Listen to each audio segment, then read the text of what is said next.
will speak to us about leadership and accountability using the B-52 crash at Fairchild Air Force Base in 1994 as a case study. Please welcome Colonel Horton back to the ACSC stage.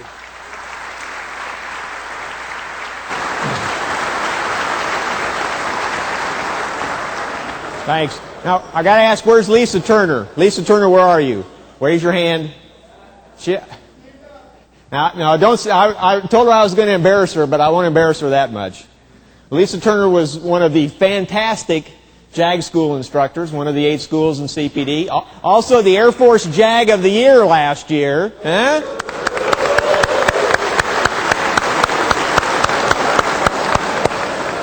If you need legal advice, call Lisa, okay? Well, this is the 3rd year I've been asked to come back and do this, and I take that it's an honor. I mean, and I was telling the folks backstage, I don't know what your schedule says this block of instruction is, but I'll tell you it ought to be labeled mentoring, because I'm going to talk about leadership.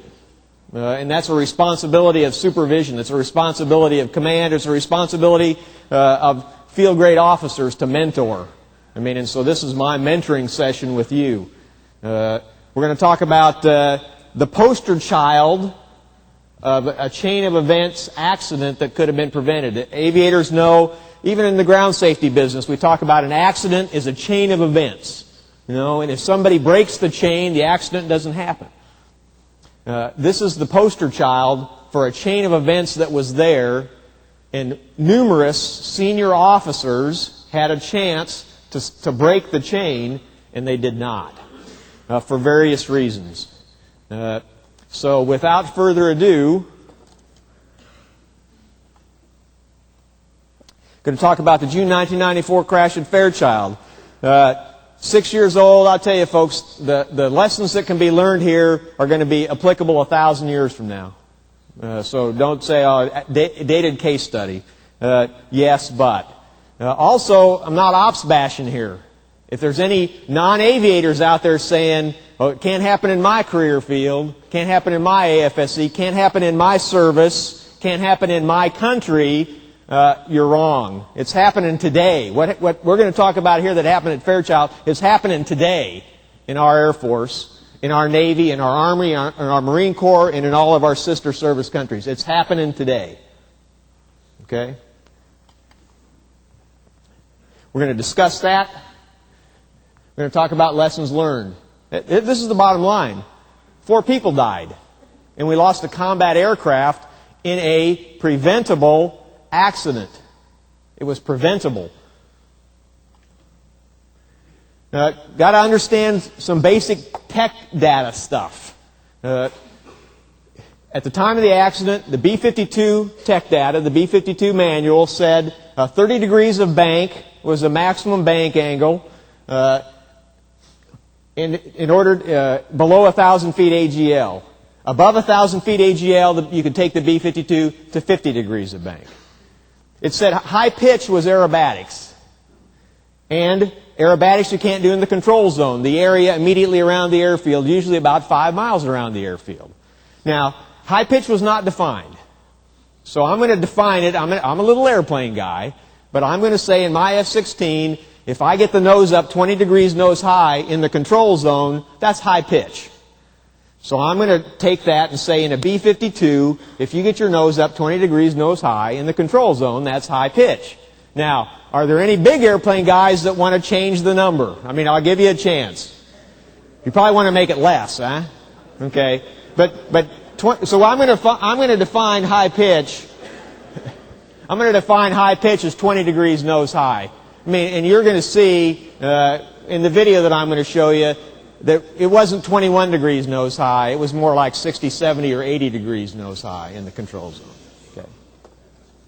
Okay. And 500 feet is the minimum altitude. You can go to 250 feet if you have the Federal Aviation Administration and MAGCOM approval to go down to 250 feet. So those were the rules that were in place on how to fly the B-52. We're going to take this back to May of 1991, and again, remember this accident happened in 1994, so we're going back 3 years, and we're going to put the first chain in the sequence of events. Now, people will tell you you can track back even farther, and while that may be true, 91 is as far back as we need to track for the case study. Did an air show in May of 1991. This is the same pilot, Lieutenant Colonel Bud Holland. Did an air show in May 91 at Fairchild. He violated the tech order, pitch and bank angles that we saw on the previous slide. He violated the federal aviation regulations and the MAGCOM directives for minimum altitude and for high pitch. As you can imagine, who's at the air show? The wing staff is out there. The DO, the ADO, the wing commander, the vice commander, they all observe this air show happen. Post-accident testimony, they went back to the wing commander and the DO, and that's what they said. Yeah, we knew the TO limits were exceeded in the air show. Now, we weren't familiar with the FARs or the MAGCOM regulations. We didn't know they'd been violated, but we knew that Bud Holland violated the tech data. Nothing happened. Okay? We have a link in the sequence of events. In July of 91, there was a squadron change of command of the B-52 squadron. Bud Holland did an air show. A flyby and an air show. He violated the TO pitch and bank angles, exceeded 30 degrees of bank below 1,000 feet, actually even exceeded 55 degrees of bank below 1,000 feet. Did a wing over. What's a wing over? Took his B-52 in the control zone, pulled the nose up to a steep attitude, got down to a very slow airspeed, rolled the airplane into 90 degrees of bank, let the nose fall through the horizon, picked up airspeed, and recovered. Did this in front of everybody. Okay? Yeah. You say, what's he thinking, right? Violated the FARs and the MAGCOM directives, and that he descended below the minimum altitude, and violated the high pitch ROE. Violated Air Force directives. The wing staff is at the change of command. They saw it. In fact, the ADO went to the DO, and this is post-accident testimony again. The ADO went to the DO and said, we can't allow this kind of flying at Fairchild Air Force Base. Post-accident testimony, the DO said, I don't remember if I talked to him or not. He said, I might have, but I can't tell you for sure that I did. I know I didn't do any piece of paper, so if anything, I talked to him and just gave him some verbal counseling, but I don't recall if I did or not. May of 92, same song, different verse. Violated TO pitch and bank angles, did another wing over. The previous ADO became the DO 7 days after this air show. And this is the individual who stood up at the change of command and said, hey, we can't allow this kind of flying. Post-accident testimony, he said, I gave him one-on-one verbal counseling, and I threatened to ground him permanently. Wasn't aware if the DO had done anything back in July of 91. And I'll tell you, folks, you're all going to be squadron commanders. At least I hope you're all squadron commanders, and I hope that's what you're aspiring to. The DO, Bud Holland was the chief of Wing Stand and Val. Okay? This is a key wing supervisor. A key wing supervisor who is responsible for ensuring every aircrew in that wing complies with the rules and is mission ready. This is the chief of Wing Stand and Val doing this. The DO threatened to ground the chief of Wing Stand and Val permanently, and he didn't tell the wing commander. You know, that's a foul. As a squadron commander, I would hope that if your deputy is operating on the edge and you're about to maybe administer some discipline, that you at least go to your group commander and say, hey, you know, my deputy's operating on the edge, I've got it under control, but you need to know that I got a problem here and I'm dealing with it. You know, you don't go ask for advice. But you deal with it, but you don't keep that to yourself. The wing commander had no idea that his chief of stand of Val had been threatened to be grounded permanently by his supervisor. In April of 93, there was a global power mission. It was a two-ship of B-52s. Bud Holland was the pilot and the lead aircraft. They accomplished aerial photos of close formation. They accomplished photography from the bomb bay of weapons release. Both are violations of MAGCOM regulations. You can't do that without MAGCOM approval. post-accident testimony, they went to the crew members of those airplanes and said, what's up with this? And they said, well, we asked Bud Holland about it, and he said the wing commander said it was okay. Well, now, the wing commander can't give you a waiver to the MAGCOM regulations. Now, post-accident testimony, the wing commander denied that. And I believe him. I don't think he gave Bud Holland approval to do that stuff. The ADO saw the tape of the violations of the MAGCOM regulations. Post-accident testimony, the ADO says, I told the DO. The DO says, nobody told me anything about this. Here's the bottom line. Nothing happened. We have reinforcement of negative behavior here. We have reinforcement of violation of the rules because nothing's happening. My boss, Colonel Sheridan's boss, our boss, Lieutenant General Lord, says it better than anybody else I've ever heard, more succinctly. If you walk past a mistake, it becomes the new standard. This is now the new standard for flying the B-52 at Fairchild. We have captains out there trying to fly the airplane like Bud Holland is flying it. Violating the tech data every day, every sortie. That's flat out wrong.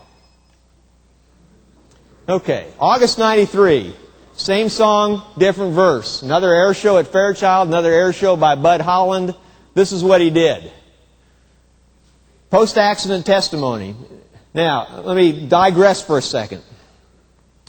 Between 91 and 94, Fairchild Air Force Base had 3 wing commanders and 3 DO/ops group commanders. The Air Force bears some culpability in this accident. We had a lot of people in there touching base, getting that command stink on them and moving on. So we had 3 wing commanders and 3 DOs in a 3-year period at Fairchild Air Force Base. So we have different wing commander and OG commander than before. And their testimony was, we didn't know anything that he did violated the regs. In fact, the ops group commander said, hey, he's the chief of stand of Al. I rely on him to know the rules and abide by them. Well, the fox is loose in the hen house. And here's the bottom line again. Do you see the poster child, the sequence of events, all the chains keep going in here? And how many senior officers now have had a chance to break this chain, to administer some punishment, to ground Bud Holland, to give him an FEB, to do something with him, to modify his behavior? And nobody's done anything.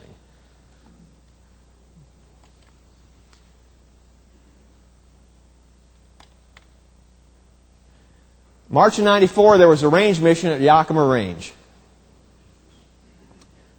All pre-approved. There's a photographer, actually several photographers, standing on a ridge line at Yakima Range. And Bud Holland was supposed to fly his B-52 over this ridge line, over the photographers. 500 feet was the minimum altitude.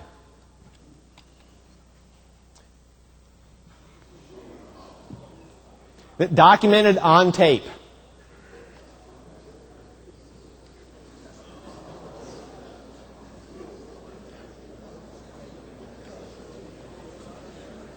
Did an impromptu flyby with some A-10s that were out there on the range. After this sortie, several crew members go to the squadron commander and say, we're not flying with Bud Holland anymore. Now think about this, folks. These are crew members going to say, I'm not going to fly with the chief of Wing Stanival anymore because he's dangerous. Is there something wrong with that picture? In fact, the pilot who was sitting in the right seat told the squadron commander, if I had not pulled back on the yoke, there's no doubt in my mind we would have hit the ridge line. That was the pass below 30 feet. So the squadron commander goes to the ops group commander, does his duty. Sir, we need to ground Bud Holland. He works for you. He's the chief of Wing Stanival, but we need to ground him. Okay? What does the ops group commander do? And the squadron commander said, here's the tape. Ops group commander says, I don't want to see it. You know, this is the ostrich approach to leadership. If I don't know about it, it didn't happen. I don't know how else to explain it. Ops Group Commander doesn't want to see the tape. Ops Group Commander, post-accident, says, I had a one-on-one with the pilot. I gave him a verbal reprimand, no flying restriction. After several pilots have gone to the squadron commander and say he's going to kill somebody, and the squadron commander has gone to the Ops Group Commander and said, you ought to ground him. He's dangerous. At this point, when the squadron commander finds out the Ops Group Commander is not going to ground him, he decrees, anytime Bud Holland flies in one of the airplanes in my squadron, I'm going to be on board. And in fact, he was on board in the right seat when the airplane crashed. Let me tell you something else that happened, and there's not a slide that talks about this. Bud Holland he was not clandestine about this whole thing. He had lots of top cover from somewhere. Now, I don't know if people were scared of him. I don't know. But I have a first-hand example, a witness. It was a check ride, 2 ship of B-52s. Bud Holland was administering the check ride to the pilot in the lead aircraft. So we've got all crew members from both B-52s sitting in the briefing room, and Bud Holland looked at the pilot of the lead aircraft and said, if you get above the minimum altitude on this low-level route, I'm going to bust you on this check ride. Okay, now think about that. If you get above the minimum altitude, I'm going to bust you on this check ride. Saying, I want you to violate the rules and fly below the minimum altitude and put your crew and your airplane at risk, but because if you get above the minimum altitude, I'm going to bust you. This was not a clandestine operation.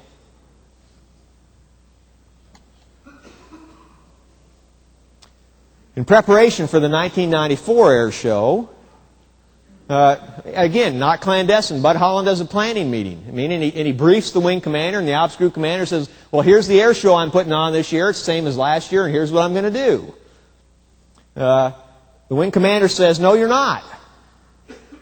Said, 45 degrees of bank is the maximum that I want you to do during this air show, and 25 degrees of pitch is the max that I want you to do in this air show. The ops group commander's there. In case you've forgotten from the first slide, that violates the TO guidance, even that direction. After the meeting, the ops group commander, the same one who didn't want to see the tape, goes and overrides the wing commander's guidance. And says, 50 degrees of pitch is okay, Bud. You don't have to live to that 25 degrees of pitch the wing commander said. You can go to 50 degrees of pitch. What's he thinking? This is loyalty 101. You got to support your boss. And he's not supporting his boss.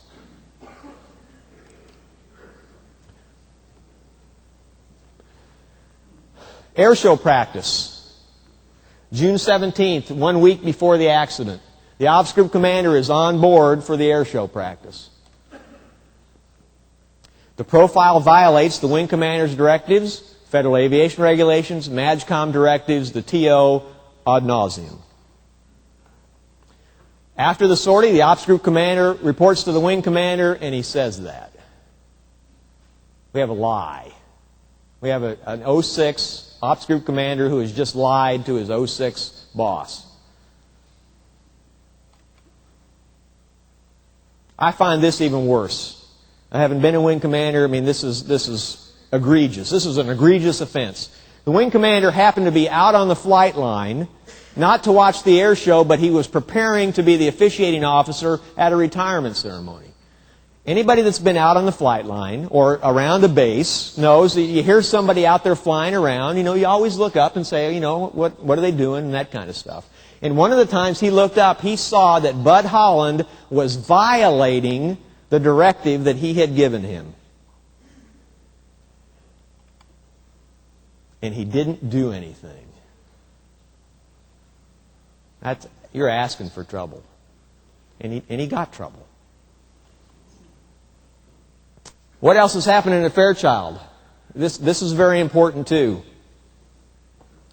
We had the air show practice on June 17th. On Monday the 20th, the guy goes berserk in the Fairchild Hospital and shoots several people. And we get a sky cop, a brave sky cop who finally brings him down. Okay? A brave sky cop who brings him down. Amen. You know, this guy, he saved a bunch of lives. Friday the 24th of June in the morning, the Secretary of the Air Force visits to help in the healing process. We have the accident on the afternoon. The air show is proposed for Sunday. And on the 1st of July, the bomb wing goes away. You know, SAC, then ACC, gives up Fairchild Air Force Base to AMC and becomes a tanker wing. In fact, the airplane that Bud Holland flew in the accident story was the last B-52 on the ramp. All the rest of them were gone. There are lots of distractions here, folks. Whether this happened to be a squadron closure, a wing closure, but it's a lot like A-76. It's a lot like base closure. There's lots of distractions. People are distracted because there's lots of stuff going on. Now, that is not an excuse for the senior leaders who haven't taken any action, but there's lots of distractions here.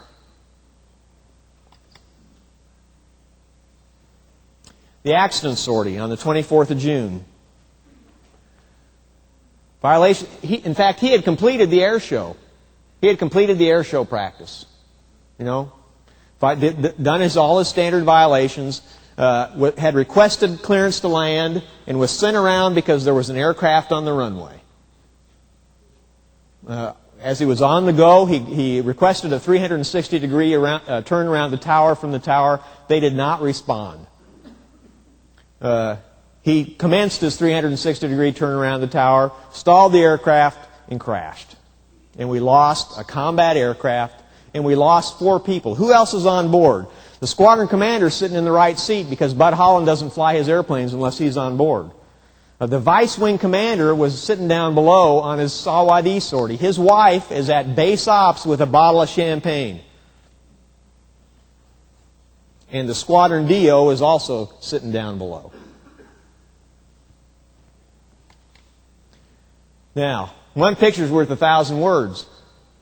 I got a 5-minute and 33-second video that I'm going to show you. Sometimes the leader isn't there for the first one. The first part of the video you're going to see is some photos, some video of the July 91 air show.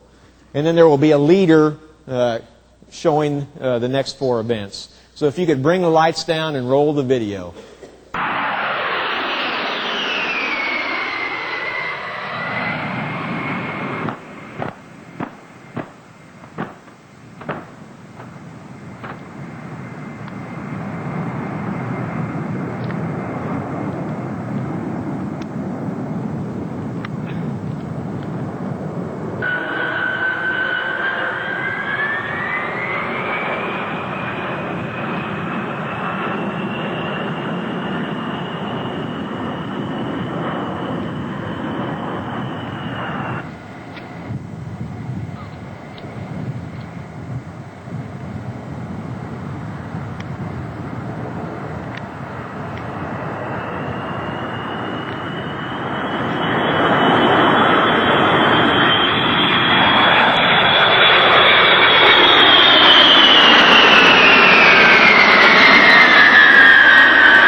fantastic. I don't want to get too much into the sun there, but that is fantastic.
Fantastic. Look at that. Around the tower.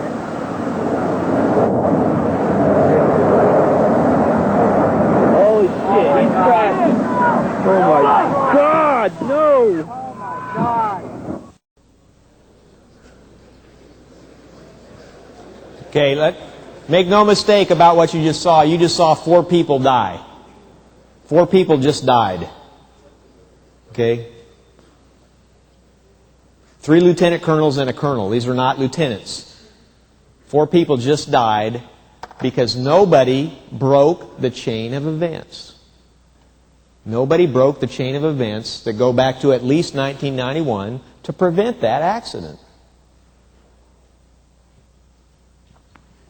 4 people died, and we lost a combat aircraft. It's not a fairy tale. Without the video, nobody would believe that this could possibly be true in our United States Air Force. And I would say in the Marine Corps, in the Navy, in the Army, in our foreign countries, oh, nobody could be doing that. No, there's no way anybody could get away with that in front of all those senior officers. It can't happen. It happened. And it's happening today. And as I alluded to at the start, this isn't an aviator-only thing. You know, what it is an attitude. It's an attitude that the rules don't apply to me because, fill in the blank. Bud Holland had about 5,000 hours in the B-52. And I'll tell you, Bud Holland had great stick and rudder skills. And he didn't have a good head, but he had great stick and rudder skills. He said, the rules don't apply to me because I'm Bud Holland and I have 5,000 hours in the B-52, so the rules don't apply to me. And nobody ever reeled him in and said, oh yes, Bud Holland, the rules do apply to you. Some people think the rules don't apply to them because, you know, I'm the airman who works in the lab, you know, drawing your blood. And I've been doing this for 6 months, and hey, I know all the rules. I know how to do this. I've been doing it for 6 months, so the rules don't apply to me. You know, but this isn't an aviator-only phenomena. It's happening today it's happening in every service in every country. There's somebody out there who's saying the rules don't apply to me because either I'm the expert and I've been doing it for 12, 15, 20 years, or I think I'm the expert because I've been doing it for 6 months and I know everything there is to know about what I do. And there's contractors out there, there's civilians, you know, I said the airmen in the lab, you know, the deputy chief of supply, it can be anybody. And you need to look for that. Because it's out there. It's not a fairy tale. It's out there. And it's going to be happening. And it may be happening in the squadron that you take command of. It may be happening there. And you need to stop it. Punishment's not just for the perp. Punishment's for everybody. Some of you have been commanders. What is punishment for? Punishment is you did something wrong, so we're going to punish you. We're trying to rehabilitate you. And what commanders forget is punishment also sends a message to everybody else what the time is for the crime. Don't ever forget that. Now, I've seen commanders start wringing their hands because Billy Bob is such a good worker. I really don't know if I should give him this Article 15 because it might end his career. Well, forget about Billy Bob. Think about the other 160 or 1,500 people that you're responsible for, and what's the message to them if Billy Bob doesn't get this Article 15 that he deserves? Punishment isn't just for the perp. Punishment's for everybody.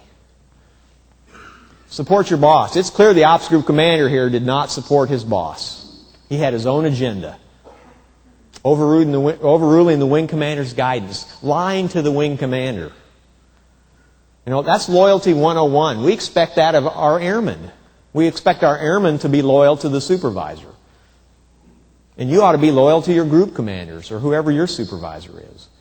And if your commander gives you a legal, ethical, and moral order, and you can't support it, then you need to resign. That's loyalty 101. If you can't support your boss and his agenda or her agenda is legal, ethical, and moral, then get the heck out, because we don't need you. Okay? Key supervisors have got to walk the walk and talk the talk. This is the chief of Stan Eval, and he didn't do either.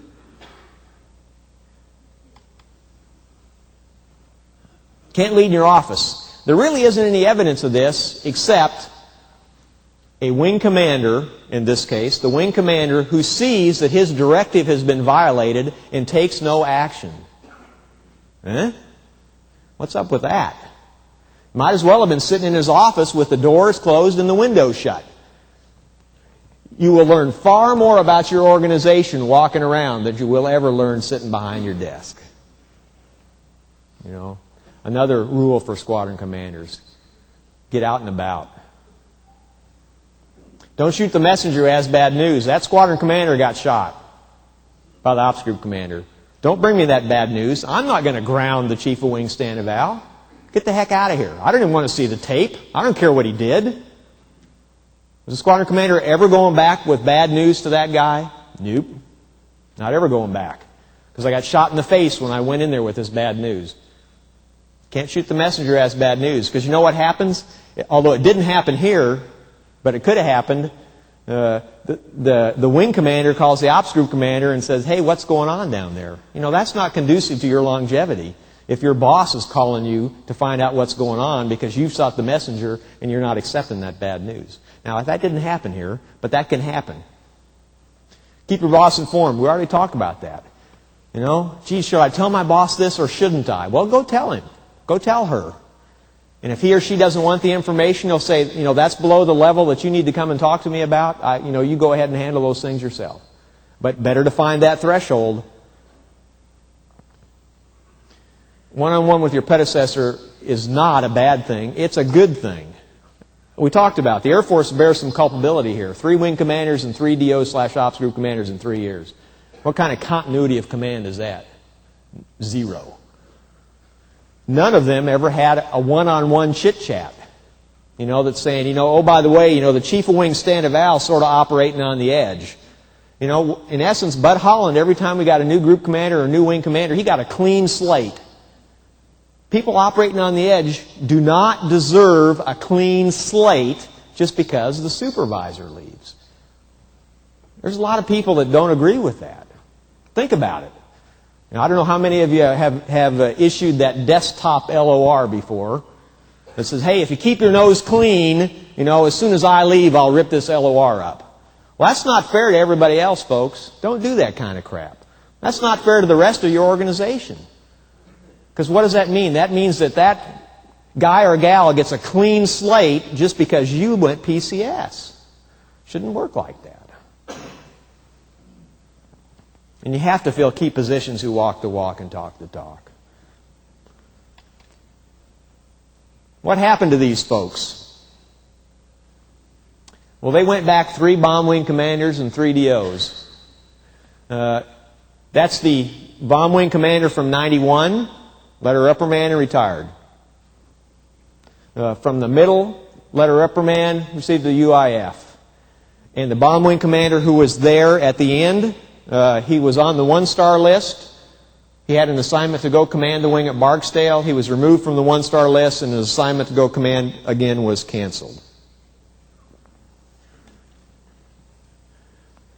The ops group commander who was there, so we're in reverse order from that previous slide, was court-martialed, as he should have been. Now, he submitted to Rilo, retire in lieu of.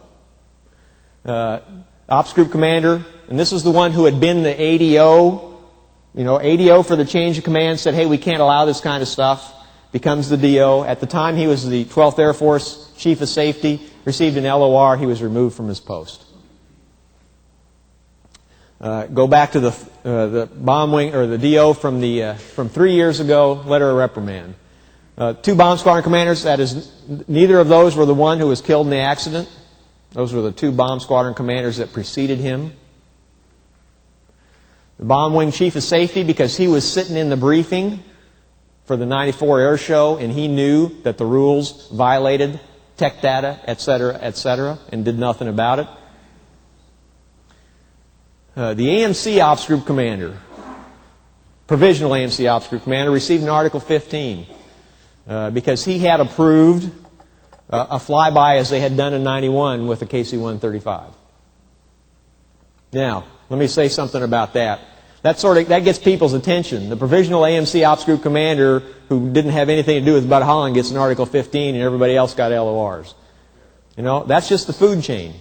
In the ACC food chain, who had authority over all the former bomb wing commanders and DOs, they decided that's the way the punishment should rack and stack. And when the AMC, and in fact the provisional AMC OGCC worked for a wing commander at Malmstrom, when he found out about all this, he said that's Article 15 behavior, and he administered an Article 15.